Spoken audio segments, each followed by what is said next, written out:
Hello दोस्तों, स्वागत है आप सभी लोगों का फिर से आपके अपने चैनल राइजिंग स्टार क्लासेस पर। तो दोस्तों, आज की इस वीडियो में सामान्य हिंदी का जो पहला चैप्टर है राष्ट्र का स्वरूप, उस पर गद्यांश पर आधारित जो प्रश्न दिए गए हैं आपके किताब में, उसको आज हम हल करने वाले हैं। ठीक है, तो जितने भी क्वेश्चंस उसमें दिए गए हैं सबका आज मैं उत्तर आपको बताऊंगा, चाहे वह रेखांकित अंश की व्याख्या हो चाहे कोई भी प्रश्न हो। ठीक है, सब कुछ आज की इस वीडियो में हम लोग देखने वाले हैं, क्योंकि गद्यांश से पेपर में 10 नंबर का क्वेश्चन पूछा जाता है। 5 क्वेश्चन दिया जाता है, एक क्वेश्चन पे 2 अंक आपको मिलते हैं, तो 10 नंबर से आते हैं क्वेश्चन गद्यांश पर आधारित। तो ये टॉपिक आपको अच्छे से क्लियर कर लेना है। और आपकी किताब में जो गद्यांश दिए गए हैं उसमें से भी देखा गया है कि बहुत बार सेम टू सेम वही गद्यांश आ जाता है। तो सबसे पहले आपकी किताब में जितने भी गद्यांश दिए गए हैं सबको अच्छे से हल कर लेना है, समझ लेना है। ठीक है, तो सबसे पहला गद्यांश है कि भूमि भूमि पर बसने वाला जन और जन की संस्कृति, इन तीनों के सम्मिलन से राष्ट्र का स्वरूप बनता है।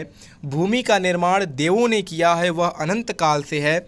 उसके भौतिक रूप, सौंदर्य और समृद्धि के प्रति सचेत होना हमारा आवश्यक धर्म है। ठीक है, तो जो यहाँ पे अंडरलाइन किया गया है, जो रेखांकित किया गया है, इसका ही हमें व्याख्या करना होता है। तो किसका व्याख्या करना है? राष्ट्रीयता की जड़ें पृथ्वी में जितनी अधिक गहरी होंगी उतना ही राष्ट्रीय भावों का अंकुर पल्लवित होगा। इसलिए पृथ्वी के भौतिक स्वरूप की आद्योपांत जानकारी प्राप्त करना, उसकी सुंदरता, उपयोगिता एवं महिमा को पहचानना हमारा आवश्यक धर्म है। ठीक है, तो सबसे पहला क्वेश्चन पूछा गया है कि उपर्युक्त गद्यांश के शीर्षक एवं लेखक का नाम बताइए। तो शीर्षक क्या होता है? शीर्षक का मतलब कि ये जो गद्यांश है वह किस चैप्टर से लिया गया है, चैप्टर का नाम क्या है। तो चैप्टर का क्या नाम है? राष्ट्र का स्वरूप। और लेखक का क्या नाम है? तो वासुदेव शरण अग्रवाल। ठीक है, तो कैसे आपको लिखना है? अगर यही गद्यांश पेपर में आ जाता है तो आपको क यानी कि जो भी गद्यांश रहेगा, अगर अथवा में का करना चाहते हैं तो उसका यहाँ पे नंबर डालना है और लिखना है। शुरुआत के 1-2 शब्द लिखने हैं, जैसे भूमि भूमि पर, बीच में डॉट डॉट डॉट लगा करके, और जो लास्ट में 1-2 शब्द रहेगा उसको लिख देना है, जैसे कि धर्म है। ठीक है, भूमि भूमि पर डॉट डॉट डॉट धर्म है। पहला क्वेश्चन पूछा था कि गद्यांश का शीर्षक, तो क्या है? राष्ट्र का स्वरूप। लेखक कौन है? तो वासुदेव शरण अग्रवाल जी हैं। ठीक है, अगर ऐसे आता है पहला क्वेश्चन तो आपको ऐसे ही लिखना है। कभी कभी संदर्भ भी दिया जाता है, तो संदर्भ भी मैं आपको बताऊंगा कि उसमें आपको क्या लिखना है। दूसरा प्रश्न पूछा गया है कि राष्ट्र भूमि के प्रति हमारा आवश्यक कर्तव्य क्या है। तो भूमि के भौतिक रूप, सौंदर्य और समृद्धि के प्रति सचेत होना ही हमारा क्या है? आवश्यक कर्तव्य है।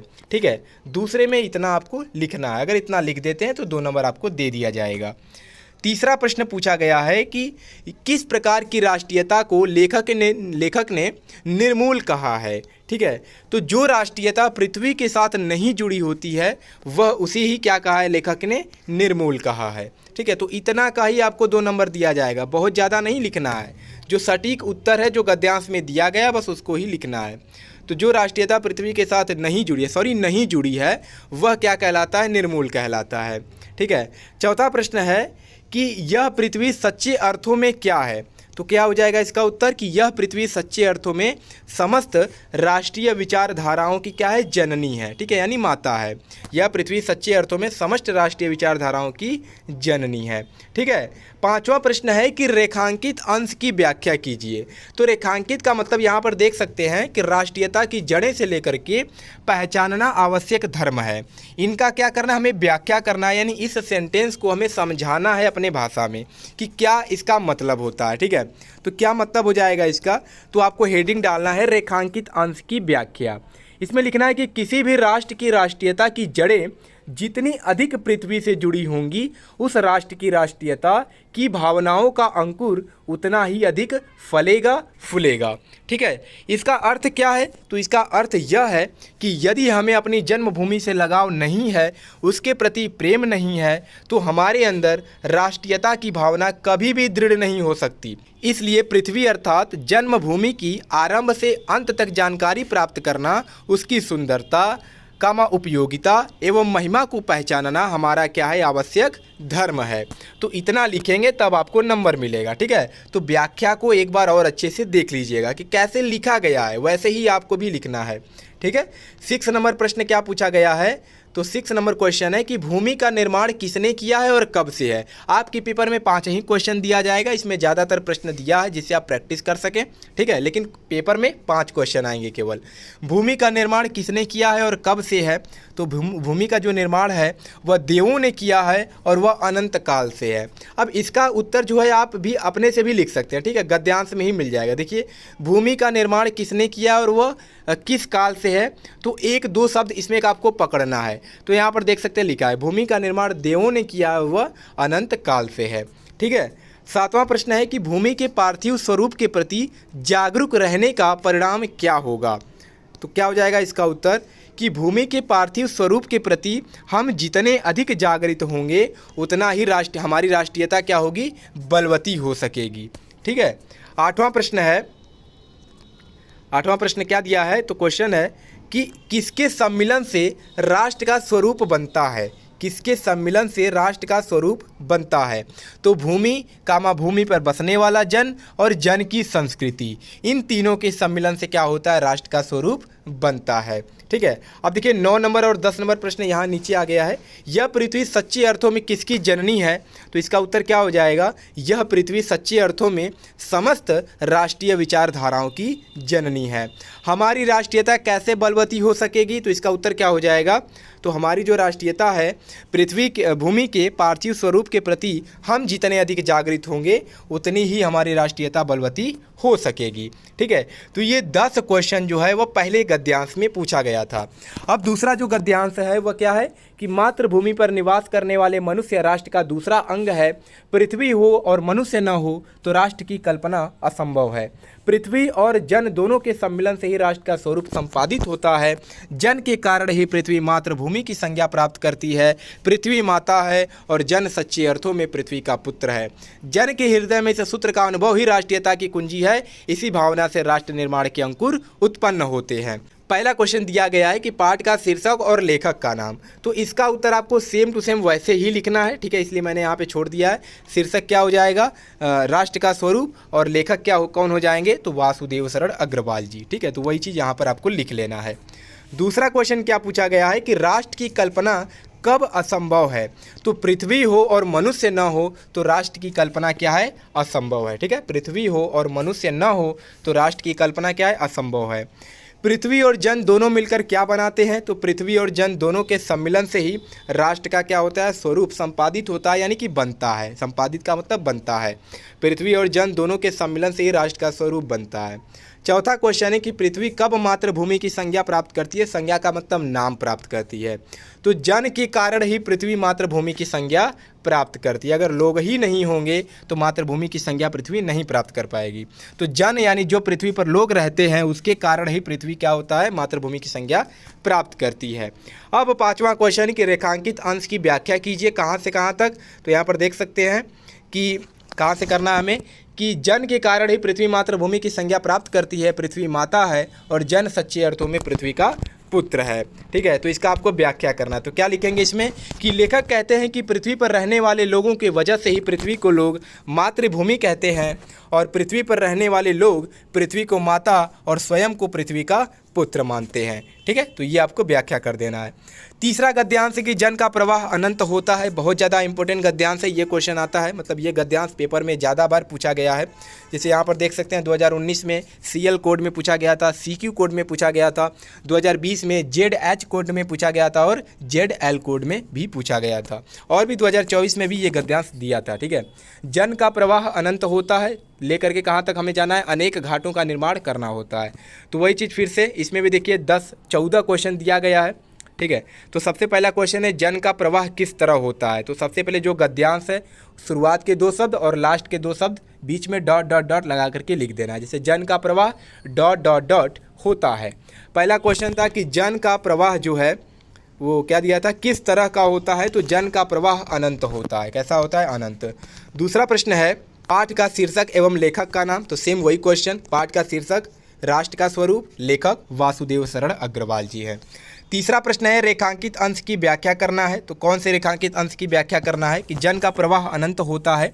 सहस्त्रों वर्षों से पृथ्वी के साथ राष्ट्रीय जन ने तादात्म्य प्राप्त किया है जब तक सूर्य की रश्मियाँ नित्य प्रातःकाल भुवन को अमृत से भर देती हैं, भुवन का मतलब संसार को अमृत से भर देती हैं, तब तक राष्ट्रीय जन का जीवन भी अमर है। ठीक है, इसका हमें क्या करना है, व्याख्या करना है। तो कैसे व्याख्या करेंगे, हेडिंग डालना है रेखांकित अंश की व्याख्या।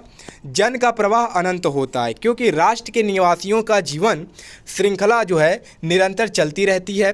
हजारों वर्षों से राष्ट्र के निवासियों ने अपनी भूमि के साथ तादात्म्य स्थापित किया है, पीढ़ी दर पीढ़ी निरंतर आगे बढ़ती रहती है। सूर्य की रश्मियों से पृथ्वी अमृत रस से परिपूर्ण हो जाती है, अर्थात जब तक पृथ्वी में सूर्य की किरणें विद्यमान रहेंगी तब तक राष्ट्र के निवासियों का जीवन भी क्या होगा, अमर रहेगा। इतना आपको लिखना है रेखांकित अंश की व्याख्या में। ठीक है, चौथा क्वेश्चन क्या दिया गया है, तो चौथा क्वेश्चन है कि सूर्य की रश्मियों का क्या प्रभाव पड़ता है। सूर्य की रश्मियों का क्या प्रभाव पड़ता है, तो सूर्य की जो रश्मियां हैं नित्य प्रातःकाल भुवन को अमृत से भर देती हैं, मतलब संसार को अमृत से भर देती हैं। ठीक है, यही प्रभाव पड़ता है। पांचवा क्वेश्चन है कि घाटों का निर्माण इसका क्या आशय है, मतलब जो घाटों का निर्माण शब्द दिया गया है इसका आशय क्या, इसका अर्थ क्या है। तो घाटों का निर्माण से आशय यह है कि नदी के समान ही, ठीक है, नदी के समान ही राष्ट्र के लोगों को अपने कार्य एवं श्रम के माध्यम से प्रगति व उन्नति के अनेक पड़ावों का निर्माण करते हुए निरंतर आगे बढ़ते रहना चाहिए। ठीक है, घाटों के जो आशय है, घाटों का क्या दिया था कि घाटों का जो निर्माण है इसका क्या आशय है, तो लोगों को भी उसी प्रकार निरंतर आगे बढ़ते रहना चाहिए।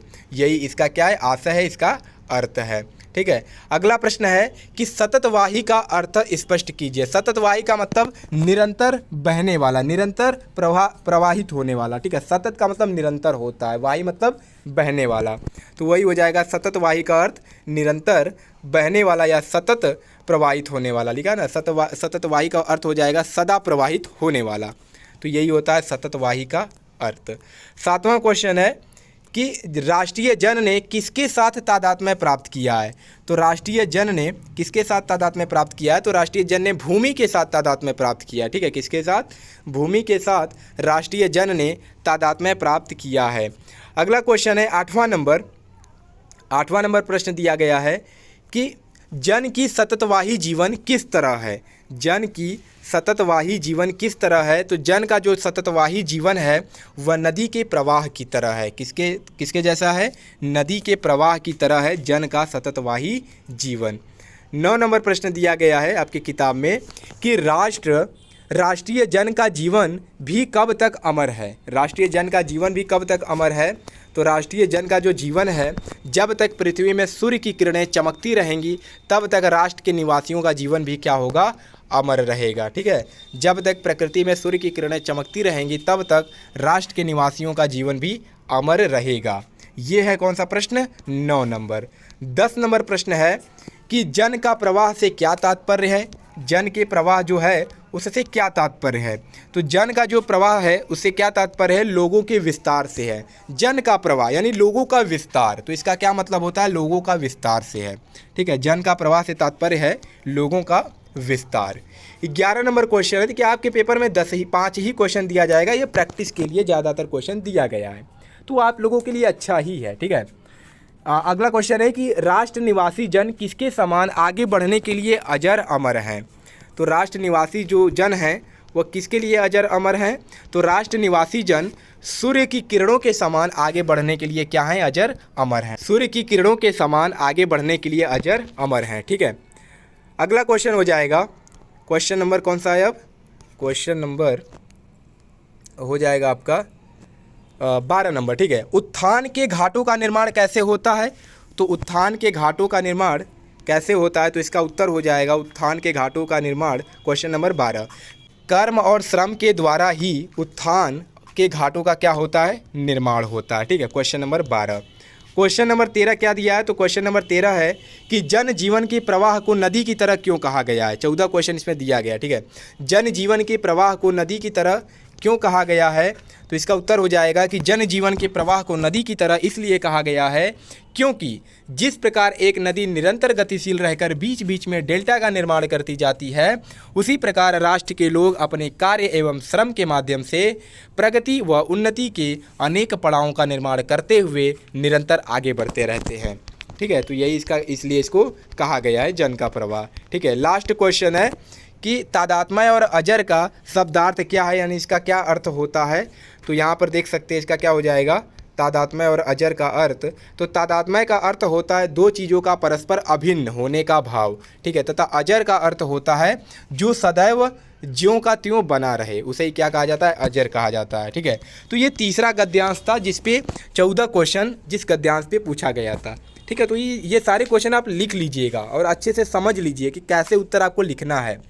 अब जो घ नंबर गद्यांश दिया गया है कि राष्ट्र का तीसरा अंग जन की संस्कृति है से लेकर के समन्वय पर निर्भर है। ठीक है, इसमें भी 10 प्रश्न पूछा गया है। पहला क्वेश्चन है कि उपर्युक्त गद्यांश के लेखक एवं शीर्षक का नाम। तो सेम टू सेम इसमें भी आपको उसी तरह लिखना है, लेखक जो है वासुदेव शरण अग्रवाल जी, और पाठ का नाम क्या है, राष्ट्र का स्वरूप। दूसरा क्वेश्चन पूछा गया है कि राष्ट्र का तीसरा अंग क्या है, तो राष्ट्र का तीसरा अंग जन की संस्कृति है। ठीक है, तीसरा प्रश्न है कि राष्ट्र वृद्धि कैसे संभव है, तो संस्कृति के विकास और अभ्युदय के द्वारा ही राष्ट्र की वृद्धि क्या है, संभव है। ठीक है, चौथा क्वेश्चन है कि ज्ञान और कर्म संयुक्त प्रकाश को क्या कहा गया है, तो ज्ञान और कर्म दोनों के संयुक्त प्रकाश को संस्कृति कहा गया है। पांचवा प्रश्न है कि रेखांकित अंश की व्याख्या कीजिए, कहाँ से कहाँ तक हमें व्याख्या करना है। तो ये इसमें देखिए 2 व्याख्या करना है। पहले एक सेंटेंस दिया है कि बिना संस्कृति के जन की कल्पना कबंध मात्र है, संस्कृति ही जन का मस्तिष्क है। पहले इसका आपको रेखांकित अंश की व्याख्या करना है। फिर नीचे में क्या करना है कि यदि भूमि और जन अपनी संस्कृति से विरहित कर दिए जाएं तो राष्ट्र का लोप समझना चाहिए। जीवन के विटप का पुष्प जो है वह संस्कृति है। ये दूसरे रेखांकित अंश की व्याख्या करना है। तो बारी बारी से हम दोनों करेंगे। सबसे पहले प्रथम रेखांकित अंश की व्याख्या। बिना संस्कृति के जन की कल्पना नहीं की जा सकती। वास्तव में संस्कृति मनुष्य के मस्तिष्क से निर्मित वह व्यवस्था है जिसके आधार पर आपस में सह अस्तित्व रखते हुए विभिन्न क्षेत्रों में विचारों, भावनाओं, संवेदनाओं, मूल्यों, रीति रिवाजों आदि का एक दूसरे के साथ आदान प्रदान होता है। ठीक है, अद्वितीय रेखांकित अंश की व्याख्या क्या हो जाएगा, तो यदि भूमि एवं जन को संस्कृति से अलग कर दिया जाए तो राष्ट्र का अस्तित्व जो है वह खतरे में पड़ जाता है। संस्कृति वस्तुतः जीवन रूपी वृक्ष का क्या है, पुष्प है। ठीक है, तो दोनों का आपको अलग अलग क्या करना है, रेखांकित अंश की व्याख्या करना है। अब 6 नंबर क्वेश्चन क्या दिया है, तो 6 नंबर प्रश्न है कि संस्कृति का क्या तात्पर्य है। ठीक है, तो संस्कृति का मतलब क्या होता है, संस्कृति मनुष्य के मस्तिष्क से निर्मित वह व्यवस्था है जिसके आधार पर परस्पर सह अस्तित्व रखते हुए विभिन्न क्षेत्रों में विचारों, भावनाओं, संवेदनाओं, मूल्यों, रीति रिवाजों, परंपराओं का एक दूसरे के साथ आदान प्रदान होता है तथा सामूहिक जीवन संभव हो पाता है। ठीक है, इसे ही क्या कहते हैं, संस्कृति कहते हैं। ठीक है, 7वां क्वेश्चन है, क्वेश्चन नंबर 7 कि लेखक ने क्यों कहा है कि संस्कृति के सौंदर्य में जीवन का सौंदर्य छिपा हुआ है। लेखक ने ऐसा क्यों कहा है कि संस्कृति के सौंदर्य में जीवन का सौंदर्य छिपा हुआ है, तो ज्ञान और कर्म दोनों के पारस्परिक प्रकाश को राष्ट्रीय संस्कृति कहते हैं। ठीक है, ज्ञान और कौन सा क्वेश्चन था, 7वां था ना, तो इसका क्या हो जाएगा उत्तर, लेखक इसलिए कहते हैं क्योंकि जब लोगों की संस्कृति अच्छी होगी तो लोग एक दूसरे के हितैषी हो जाएंगे और अपनी सारी बुराइयां दूर कर देंगे, जिससे जीवन जो होगा वह आनंदमय हो जाएगा। ठीक है, इसीलिए कहा गया है। 8वां क्वेश्चन है, क्वेश्चन नंबर 8 कि राष्ट्रीय संस्कृति किसे कहा जाता है। राष्ट्रीय संस्कृति किसे कहा जाता है, तो ज्ञान और कर्म दोनों के पारस्परिक प्रकाश को राष्ट्रीय संस्कृति कहते हैं। ठीक है, ज्ञान और कर्म दोनों के पारस्परिक प्रकाश को क्या कहते हैं, राष्ट्रीय संस्कृति कहते हैं। 9 नंबर क्वेश्चन है किसी राष्ट्र का लोप कब हो जाता है, और 10 नंबर प्रश्न है कि भूमि और जन के अतिरिक्त राष्ट्र में और क्या महत्वपूर्ण है। तो 9 नंबर का उत्तर हो जाएगा, क्वेश्चन नंबर 9 का, कि यदि भूमि और जन अपनी संस्कृति से विरहित कर दिए जाएं तो राष्ट्र का लोप हो जाता है। और 10 नंबर का उत्तर है कि भूमि और जन के अतिरिक्त राष्ट्र में जन की संस्कृति भी क्या है, महत्वपूर्ण है। ठीक है, 5वां जो गद्यांश है वह है पृथ्वी के विशाल प्रांगण में सब जातियों के लिए समान क्षेत्र है, यहाँ से लेकर के संचालित होना चाहिए। इसका हमें क्या करना है, इस पे दिए गए क्वेश्चंस को हल करना है। ठीक है, तो इस पे 5 क्वेश्चन पूछा गया है। सबसे पहला क्वेश्चन है कि उपयुक्त गद्यांश का संदर्भ लिखिए। अब देखिए संदर्भ आएगा तो आपको संदर्भ लिखना है। अब उसमें ये आपको नहीं लिखना है कि शीर्षक का नाम राष्ट्र का स्वरूप और लेखक का नाम वासुदेव शरण अग्रवाल। संदर्भ कैसे लिखा जाता है यहाँ पर देख लीजिए।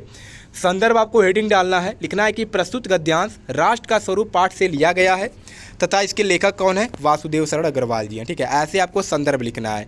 अगर केवल शीर्षक और लेखक पूछता है तो आपको डायरेक्ट शीर्षक और लेखक का नाम लिख देना है। ठीक है, दूसरा पूछा है रेखांकित अंश की व्याख्या क्या हो जाएगा। लेखक कहते हैं कि राष्ट्र किसी भी नागरिक को पीछे छोड़कर आगे नहीं बढ़ सकता है, क्योंकि इसका विकास सबके विकास पर निर्भर करता है। राष्ट्र के विकास हेतु प्रत्येक क्षेत्र, वर्ग, संप्रदाय, जाति का विकास होना व ध्यान रखना आवश्यक है, क्योंकि यदि राष्ट्र के किसी एक भाग में भी अंधकार और निर्बलता विद्यमान है तो वह केवल उस विशेष क्षेत्र को प्रभावित न करके पूरे राष्ट्र को प्रभावित करेगा। ठीक है, तीसरे क्वेश्चन का उत्तर हो जाएगा कि किसी जन को पीछे छोड़कर राष्ट्र आगे नहीं बढ़ सकता, इसलिए राष्ट्र के प्रत्येक अंग की हमें क्या लेना होगा, सुध हमें लेनी होगी। ठीक है, चौथे का उत्तर है कि समस्त देशवासियों को एक जैसी भावना से ओतप्रोत होना चाहिए ताकि संपूर्ण राष्ट्र का क्या हो सके, विकास हो सके। और पांचवा जो कि लास्ट है, ठीक है, इसका क्या हो जाएगा उत्तर कि इस पृथ्वी पर सबको एक समान अधिकार प्राप्त है, क्योंकि उन्नति के मार्ग में भरपूर प्रगति करने का सबको समान अधिकार है। तो आज की इस वीडियो में बस इतना ही। ठीक है, क, ख, ग, घ और अंग। ठीक है, तो 5 गद्यांश पर आधारित जो प्रश्न दिए गए हैं तो उनके प्रश्नों को आज हम समझ लिए हैं। ठीक है, तो आगे जो 4 से 5 और गद्यांश दिया गया है उसको हम दूसरे वीडियो में बता देंगे। ठीक है, तो अगर आपको वीडियो जल्दी चाहिए तो कमेंट बॉक्स में कमेंट कर दीजिएगा कि सर पार्ट 2 भी जल्दी लाइए। ठीक है, तो मैं पार्ट 2 भी इसका जल्दी से यानी कल ही अपलोड कर दूंगा अगर आप ज़्यादा कमेंट करते हैं। ठीक है, बाकी इसको आपको रिवाइज करना है और इसका जो PDF है आपको टेलीग्राम चैनल पे मिल जाएगा, और टेलीग्राम चैनल का लिंक इस वीडियो के डिस्क्रिप्शन बॉक्स में मिल जाएगा, जा करके टेलीग्राम चैनल ज्वाइन कर लीजिएगा। ठीक है, क्योंकि यहाँ पर जो कुछ भी आपको पढ़ाया जाता है उसका सारा PDF आपको टेलीग्राम चैनल पर प्रोवाइड कर दिया जाता है। ठीक है, तो चलिए मिलते हैं नेक्स्ट वीडियो में एक नए टॉपिक के साथ, तब तक के लिए धन्यवाद।